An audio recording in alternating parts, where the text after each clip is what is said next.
بهترین فرزند آدم، زیباترین فرزند آدم، اولین روحی که روزی میثاق خدا گفت من پروردگار شما نیستم، گفت بله پروردگار مانی، حضرت محمد مصطفی صلی الله علیه و سلم.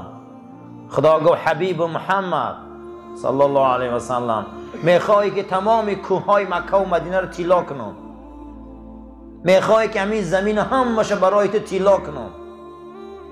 حضرت نخواستن، گفت نه، گفت چیزی که باشه در آخرت برای امتام ته. اگر حضرت میخواست تمامی همین کوه رو خدا طلاش میکرد. بهترین فرزند آدم بود.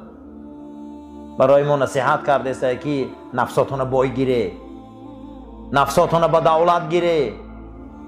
حضرت سعدی ارواحش نمیرون که در یک داستانش میبیاره، میگه گربه در وقت موش قپیدن خش شیر میگرفته. همین گربه همین وقت موش که سر میکرده رنگ پلنگ میجهیده. همین گربه هم که باشه رنگ پلنگ تا نشانته. همین گربه را بینه پیشه که بینه در وقت زور آمدن چشمای سگ کوفته میگیره. همین میده حکم باشه. هیچ مال پس نبیای دنیا دا. زیرا که ایمان این جوهری درون است. محبت رسول اکرم این جوهری درون است. جوهری درون در یک پله ترازو مانند ایمان، تمامی سیاره را در این پناش مانند ایمان همش بلند است. برای که ایمان به آخرت می روند. و من یستغنی، کسی که اگر خش بای گیره، چشمش سیر گیره، با وجود فقیرم باشه چهرش بلند گیره، خداوند او را بای میکرده قلبش. پروردگار در داخلش یک نیروی میدادن که رنگ بای بچه ها زندگی میکرده. و من یتصبر، کسی اگر صبر کنه، در فقیری صبر کنه، در مصیبت صبر کنه. رسول اکرم گفتن رمضان ماه صبر، مکافات صبر جنت الفردوس است. قرآن حکایت میکنه جنت الفردوس. کیان امت محمد صلی الله علیه و سلم؟ قرآن میگه یریثون الفردوس، اینها وارثای فردوسن. الحمدلله ما وارثای فردوسیم که در بین جنت، جنت الفردوس در بین عرش رحمان است. ما وارثای اویم. کسی اگر صبر کنه خدا او را در صبر یاردم میکنه. کسی اگر صبر میکرده خدا او را در صبر یاردم میکرده. حضرت بعد از او فرمودن و ما اعطا احد، یگان چی را برای شما سر ثواب، یگان چی را برای شما سر عمل و یگان چی را برای شما فایده بخش مثل صبر ندیدم. امتم صبر همیشه کنه. صبر چیزی بزرگ است. صبر نمک ایمان است. صبر نمک ایمان است. معنی صبر چه؟ لجام کردن. در بسیاری حالات آدم باید خش لجام کنه. الحمدلله صبر، نفس غنی گرفتن از همه چیزی بزرگ. همیشه کوشش کنیم از خدا طلب کنیم، همیشه دعا کنیم که خدایا ما را محتاج مخلوق نکن. اگر کردی گدای خودت کن، اگر کردی طالبنده خودت کن، اگر کردی همیشه سرخم خودت کن. غیر خودت در کسی گردن فراوردن در مو طبیعت مونه میبرداره. این دنیا نه که به این نمیشوه. میگه خوشا به حال انسان هایی که این تعلیمات رسول اکرم فهمند صلی الله علیه و سلم. امیرالمومنین فاروق اعظم پرسیدند که حضرت یگان کسی اختم بزرگ دیدگی در زندگیتون؟ گفت بله دیدم. گفت کی؟ گفت در زمان خلافتون. گفت کجا ده؟ گفت مدینه منوره ده. گفت کیای او؟ گفت بازاری حمال ها، گروزچیکا. گفت چیکار میکردن؟ گفت حمالی میکردن، بار میکشیدن. یک روزی خلافتون بود که خلیفه تماشا کردم میرفتم که منو نمیشناختن. یکی شناختن من. دیدم که در بازاری همون بارکشا همشان شیشتیان. بسیاری آدمای فقیر و بارکش آدمای ساده میشن، آدمای خوب میشن. و یا نه پروای سیاست دارن، و یا نه پروای بخیلی دارن، و یا نه پروای یگان کاری دیگر دارن، و یا میخه پروا دارن که توبهگر یا نون کار کنن. بی ضررترین آدمان همینا هم. باور کنید شما بی‌ضررترین آدم دم ساختمان‌ها هست. همین ما دم ساختمان‌ها بودیم، باور کنید خب آدمایی بودن هر یک موعظه تا روز گریه میکردن هم زمانا بود. با هم کمتر آدم بعد پایان‌تر میبیای، آبادی‌تر میبیای، آدمای نفس‌زده میبیای، تمام فتنه رو بعد در همینا میبینی. همین آدمای دل شکسته همون جا آدم میشوند. پیشتر بزرگان میگفتن که ایمان و عمل در کوهستان کو. اما آدمای کمتر با همین روشنی و همین پیشروی دورتر باشند، همه گیره میکنن برای کمتر یک امر معروف. همه دلای صاف دارن، همه عشق علاقه دارن. و میگه دور آمدم بینشان در شیشتم که همشان استادگی. کمی قدشان صحبت کردم، بیرون برآمدم، در بینشان یک تاش با خرابینه با همین کیسه میگه انداختم و 3 تنگه طلا بود در کف دستش پرتافتم. بعد رفتم میگه حضرونی بازار خبر گرفتم در زمان خلافتم بیرون میبرآمدم که سیله از حمال ها همین باربردارا گروسچیکا جمع شدیان و بینشان جنجال دارن. پیش میرن میگه همه ضعیفتر و فقیرترشان همون بیچاره یک بار رفتن همین 3 تنگه طلا را در صرافخانه در ولی تا معده کرده آورده با همه تقسیم داره. و پیش آمدن گفتم آخه تو خود نانی خوردن نداری، تنت در لباس نداری، من برای تو دادم این 3 تنگه را که تو 3 ماه زندگی تا گذرونی. یک تنگه چی با بین اختان تقسیم میکنی؟ اینا این هدیه خودت بود. گو امیر المومنین نوری چشم رحمت برای حرمت ما قبول داریم، خدا خیرت قبول کنه او. اما یک روز ما در حضور رسول اکرم شده بودیم، امین گروه امین بارکشا، ما همون زمان صحاباییم.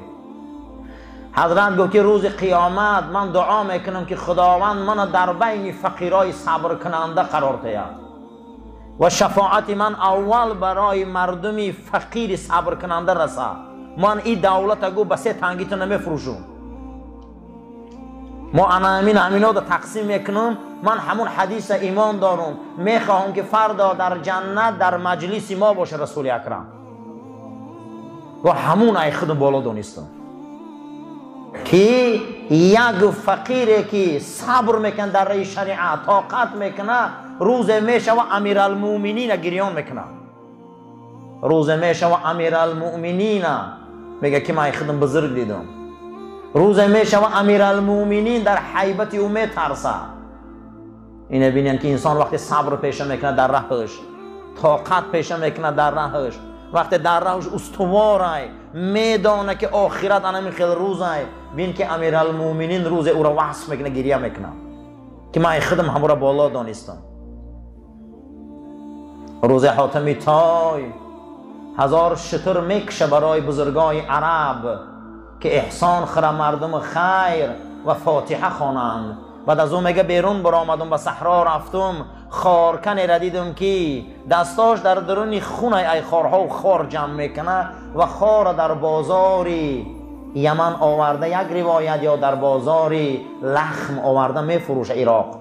بعد از او حاجت چمه برآورد میشناختمش، گفتم خارکن امروز حاتمی تای 100 شتر کشته برای بزرگای عرب نام داده، چرا تو را نمیبینم که در دسترخوان او بخوری و آشامی و راحت کنی؟ میگه سر برداشت و گفت همین یک درزه خاری را میبرم در بازار میفروشم 4 تنگه به از حکمت حاتمه. حاتم میگه از فرامدم و یک عمر همین گونه جوانمرد به همت شیخون بالا دانستم که خارکنیش ای حاتم بالا میدونه. ابو سعید خدری صحابه رسول اکرم صلی الله علیه و سلم فرمودند که مردمان از مدینه منوره آمدن از پیغمبر خدا حاجت پرسیدن، حضرت دادشانه. بعد از او با آمدن حضرت دادشانه، بعد از او با آمدن حضرت دادشانه. پیش پیغمبر دیگه هیچ چیز نموند. بعد از او پیغمبر خدا صلی الله علیه و سلم گفت یگان چیز از غنایم صدقه دیگه هیچ نمونده که ذخیره باشه شماها دادیم، هیچ نمونده. گفت بعد از او حضرت گفت کسی که اگر همتش بلند گیره خدا او را یاردم میکنه. الحمدلله. همین به خاطر دنیا بیشتر گدو نشوی. پیغمبر همو رو تنبیه دادن که پس نشوی، بعد اومدن میگیره. اگر کسی عفت پیشه کنه گو همت پیشه کنه خدا او را عفت میتیه، خدا او را یاردم میکنه در غیرت. همین بعضی آدما گشنه نخشون سیر گرفته میگردن، اما خدا یاردمشون میکنه. بود اما پیغمبر همین خیلی جنجالشون کرده، با اومدن میگیری و خیلی خیرگی کرده. همین بعضی آدما دستی گدایی دارن، همین دستی گدایی را بلند میکنی به خبره که خدا آبروت میگیره. حضرت میگه در جواب گفتن که و من یستعفف یعفه الله، کسی اگر عفت پیشه کنه، همت پیشه کنه، جوان مردی پیشه کنه، خدا او میتیشه. و من یستغنی یغنیه الله، کسی اگر خش بای گیره کو خدا بایی میتیشه. کسی خش اگر همین نیت چه بای گیره و چشمش سیر گیره و استخوانش پر گیره و دیدش دیدگی گیره، با خدا همین خیلی نیرو را میدادایشه. بعضی آدما هیچی ندارن که همتشون بلنده، به خدا قسم. بعضی آدما تمام دنیا دستشون ده با قلعه کنه کیسه میکوان، به خدا قسم میگم اینا را استخوانشون پسته. تارتنک باری در 10 جا دام ماندگیان، با همین روز ممکن شد تا همین روز فکر میکنه که با کجا پاک پول یابیم. برای همین چی باید استخوانشون پسته یاخی. ای خدا طلب کردن در کنه، خدا استخوان تسیر کنه، خدا چشم تسیر کنه، خدا چیزی تسیر کنه. اینه بیننده تمام دنیا در دستشونه، دو چشمشون در نفت دولت‌های اسلامی هست که همینجا نفتاشون بریم. او قد دنیایی که او دارن، همین قد دنیایی دارن که یک انسان ده با یک پیاله چای خیر نمیتیان. 33 تا یک تا یا 333 تا ثروتمند دنیا هایی که در حساب کردن ثروت اونها دهن در میکنن. یگان مراتبه پدراشون در خانهشون چای دادگی نبیدیان، فقط آشخانه دوارده چای میدادیان. خدا آدم افنین پیغمبر میگه شما از خدا بایی نه، بایی درونی طلب کنه که خدا استخوان تانه سیر کنه، خدا چشم تانه سیر کنه. باور کنه بسیار اینا رو ثروتاشون ثروتا ده حساب کردن بایگری اینا ده دهن در میکنن، نه که اگر با بینن یگانجا کمتر آواده با همونجا هم دویده میگیرن، نمیدونن چیکار کنن. چی با سبب چیه؟ میگه این چشمی تنگ دنیا دارا یا قناعت پر کند یا خاک گور. همین چشم ایده حکه ای دنیا داره، اینه که تنگ که همین میخوان که همین تمام همین سیاره در درین همین باشن، انا میخوام بفراشم. اگه عزیز سعدی ارواح شما رو با تربیت خوب مؤمنیت در این رمضان با خدا جاشه به عشق وصل میکنیم که اگر این چشم یا قناعت میکنی سیر میشی، صبر میکنی، یا چی؟ یا خاک گور سیرش میکنه. و اما من اعطا و اتقا و صدق بالحسنا، این افطار را خدا میگه من ایمان میتیم که میگن رسول الله حقه. کدام وقت ما شک خلاص میخوردیم، کدام وقت ما ایمانی به قیامت پیدا میکردیم، کدام وقت ما میگیم که رسول الله حقه، دین حقه، قیامت حقه، همش حقه. خدا میگه تا احسان نکنی نمیتیم تو نیرم، میته یچی میته، میگه احسان میکنی، خیر میکنی، ای پستی مردگی کسافتی میبروی، میته میگه چی با من شما ده چی میکنم و صدق بالحسنا. شما میخزه میگه حقی آینده ما روشنه، حقی این. وقتی این خیل کشید میگه فسنیسره للیسرا، این آدم رو میگه این هفتهشانه ای هفتهشان زور میکنم، این ماهشانه ای ماهشان زور میکنم. همین خدا میکنه یا نه؟ مرده نشوه، پس نشوه، گوش نچش نشوه، وعده داده سه که این روزتانه ای روزتان خوب میکنم. شما میگه کنی همی کاره، همی بین آدمای میدادگی رو بینه که چقدر دولتاشون زیاده، همه آدمای دستکشا رو بینه که چقدر دولتاشون زیاده.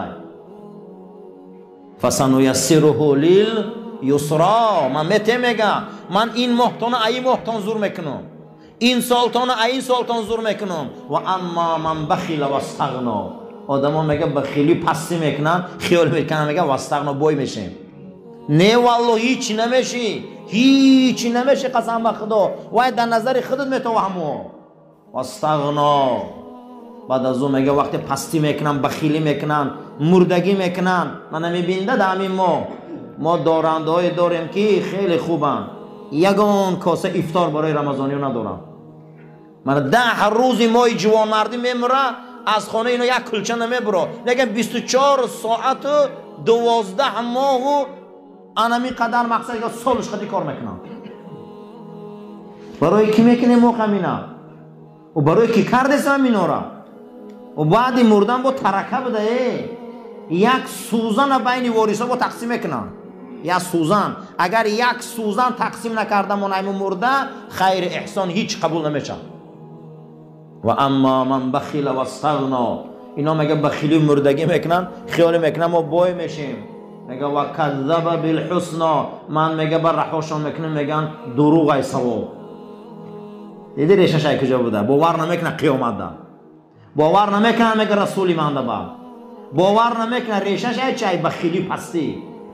فسنیسره للعسرا، این هفته شون میگه ای هفته شون بد میکنن، این ماه شون ای ماه بد میکنن. بعد تماشا کنه اینا میلیوناشون دیگه آدم خورده میرن، میلیوناشون در دست دیگه آدم مونده میره و یا میمرن میلیون سموشون در دست انموهای سری جنازه ویده جنجال اگه پولی مرا بطی هم تا میمونه میره.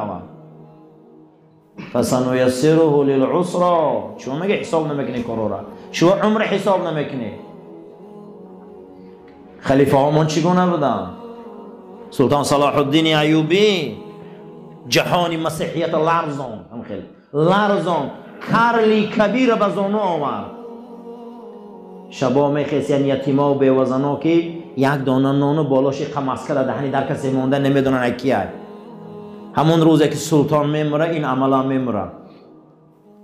وقتی مرده شو روایت میکنن که کرتش برا آوردن 2 پیبند سیاه میگه در کفتاش بوده، همیشه تا روزه یتیم خانه ها و صغیره و بیوزنا دا نان میدادن، کسی نمیشناخته که ایوبی بوده.